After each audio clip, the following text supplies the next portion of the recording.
chapter of devotional service, Bhakti Rasamrita Sindhu, begins from the analysis of the characteristics of pure devotional service. And the pure devotional service are divided into 6 main characteristics. And the first one is, pure devotional service brings immediate relief from all kinds of material distress.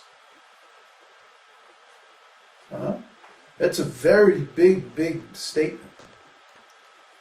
Pure devotional service, not mixed devotional service, not offensive devotional service, not devotional service in practice.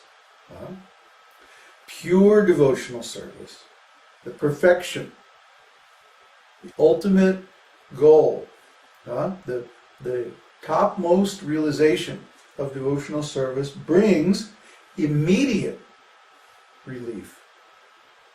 Not in the next lifetime, not next year, not later on, but immediate relief from all material misery.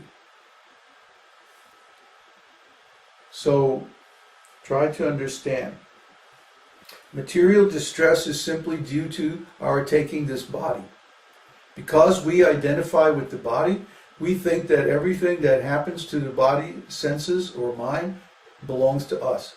That it's our experience. But actually we have nothing to do with this body. We're just a soul riding in this body. Our real body is in the spiritual world. This is just a temporary body that we have to take because of our karma. So where is this material distress? It's happening to somebody else. It's happening to something else, the material body. It's not happening to us. We're the soul within the body. As soon as you realize what Krishna tells Arjuna in the 2nd chapter of Bhagavad-gītā, that you're not this material body, you're the spirit soul within the body. As soon as you actually realize that, you become free from all material distress. Try to understand.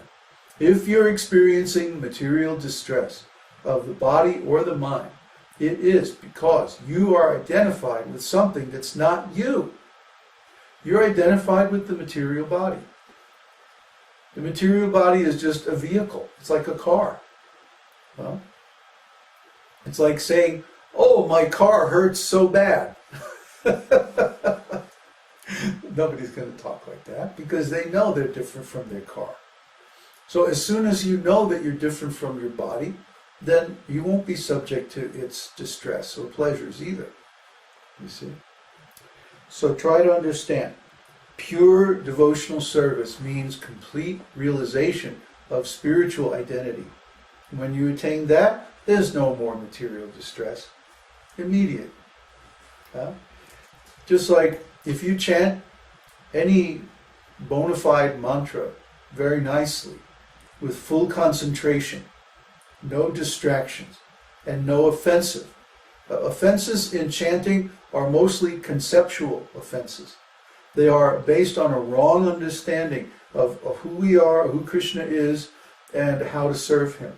But as soon as we chant the mantra based on a proper understanding of those things, we immediately get a result.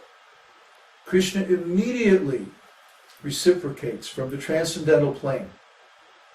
Our consciousness immediately changes to spiritual consciousness, and we immediately feel bliss and detachment, causeless transcendental knowledge.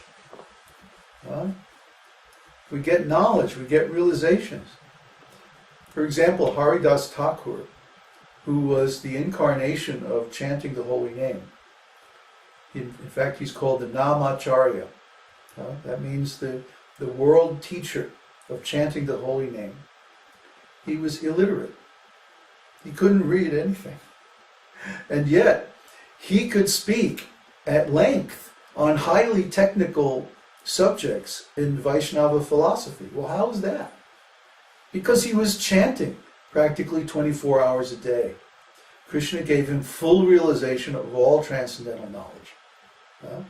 Just like somebody asked us the other day, if the Vedas are the only source of complete transcendental knowledge on this planet. Then if somebody has no contact with the Vedas, that means that they can never know Krishna or attain full self-realization. How terrible that would be. So my reply was that, well, just because somebody has no contact with a particular religious philosophy or a particular scripture or a particular culture, that doesn't mean that they can't attain full realization, because Krishna is in their heart. Krishna is in everyone's heart. So as soon as you sincerely desire to please Krishna, then he can reciprocate and give you full transcendental knowledge. And the example I brought up was this brother Lawrence. You all have read that, right? No? The practice of the presence? Yeah. You read that? Come on, I gave that to you years ago. The practice of the presence. I haven't read it. You haven't read it? Where's my stick? Santiago. I'll get There's loads of sticks out here with me. Honestly, some of these guys. Well, Brother Lawrence was an English monk in the 16th century or something like that. He worked repairing shoes, and he was more or less illiterate. And sometimes he worked in the kitchen, buying wine. That was his other job. Those monks. But this guy attained wonderful realization of Paramatma. But he didn't even know the word Paramatma. How did he attain such wonderful realization? You read this book on the internet. It's called Practice of the Presence by Brother Lawrence. It's a short little book. It's only 20 pages long. But it's so beautiful. And when you read it, you'll be like, Krishna. This is devotional service. How did he know that? Simply because he was extremely sincere.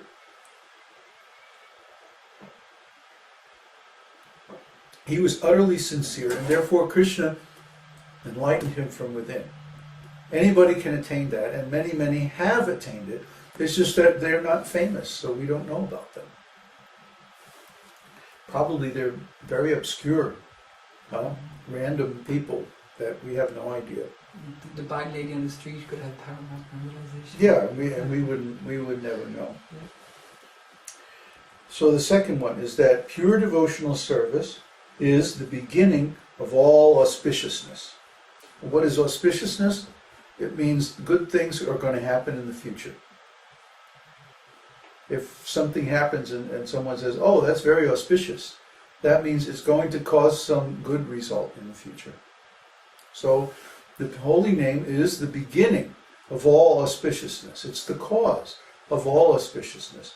And what this means in practical terms is that of all the religious and spiritual processes and methods that are given in the Vedic literature, which is basically everything, because the Vedic literature is more complete than any other spiritual tradition.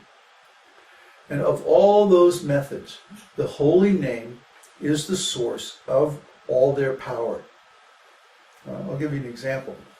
Let's say somebody goes to yoga class. And they're doing all their yoga exercises and all that nonsense. And there's a picture of Krishna on the wall. And sooner or later, they're going to ask their teacher, oh, who is that picture? Oh, that's Krishna. So you see now, right, often they've heard this name, Krishna. Who is this guy with the flute? Oh, it's Krishna. Who is this blue fellow dancing with the young ladies? Oh, Krishna and the gopis. Radha Krishna. So like this, they're hearing and chanting the holy name. They think the results that they're getting is from the yoga exercise. But actually it's because they have some small contact with the holy name. Just like in the different ages, in Satya Yuga, meditation is recommended in the Vedas. In Dvapara Yuga, great sacrifices are recommended. In Treta Yuga, deity worship in the temple is recommended. And where do the spiritual effects of those different methods come from? The holy name. But because the holy name is only indirectly experienced in those contexts, that the benedictions or the results come slowly. And also because the chanting of the holy name in those environments is offensive. It's not pure. So it takes some time to have its effect. Actually, the holy name is completely pure and gives immediate effect of complete liberation from material consciousness. But due to our offenses, the result takes some time to manifest because we're blocking it. We're keeping Krishna away from us with our offenses. Try to understand. The result of the holy name is immediate and complete.